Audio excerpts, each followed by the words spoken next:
menghambat pertumbuhan ekonomi, tetapi juga mencederai kepercayaan masyarakat terhadap pemerintah. Kasus-kasus korupsi yang terjadi hampir di seluruh sektor, termasuk pada dana bantuan sosial atau bansos, memperlihatkan lemahnya sistem pengawasan dan integritas pejabat publik. Pendidikan anti korupsi menjadi kebutuhan mendesak untuk membentuk karakter dan budaya anti korupsi sejak dini.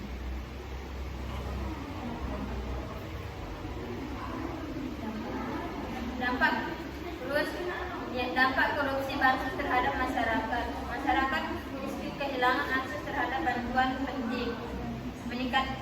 Meningkatnya ketidakpercayaan terhadap institusi pemerintahan, terjadinya ketimpangan sosial yang semakin lebar, memburuknya efektivitas program bantuan dan pembangunan sosial, mendorong lahirnya sikap permisif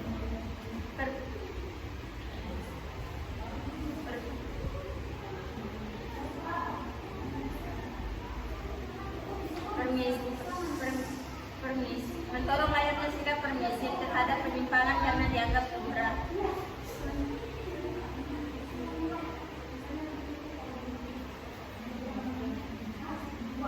Pengertian korupsi adalah tindakan penyalahgunaan kekuasaan, jabatan atau wewenang untuk memperoleh keuntungan pribadi atau kelompok yang merugikan kepentingan publik dan melanggar hukum serta norma etika. Korupsi tidak hanya berbentuk menggelap uang negara, tapi juga bisa berupa suap, pemerasan, gratifikasi, ilegal,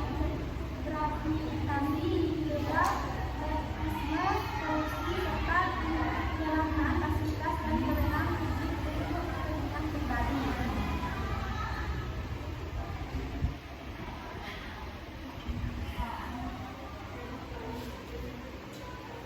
Pendidikan anti korupsi sebagai solusi jangka panjang. Pendidikan anti korupsi adalah pendekatan preventif yang berfungsi menanamkan nilai-nilai kejujuran, tanggung jawab, dan kepedulian sosial. Melalui pendidikan, generasi muda dapat mengambil bahaya korupsi dan dilihat untuk mengambil sikap kritis terhadap tindakan tidak etis.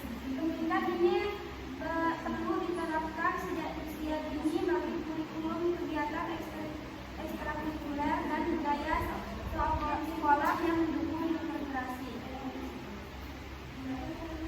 Selanjutnya, memperkuat payung hukum pendidikan anti korupsi di seluruh jenjang pendidikan. Selanjutnya, menyusun modul kontekstual berbasis kasus lokal agar lebih mudah dipahami.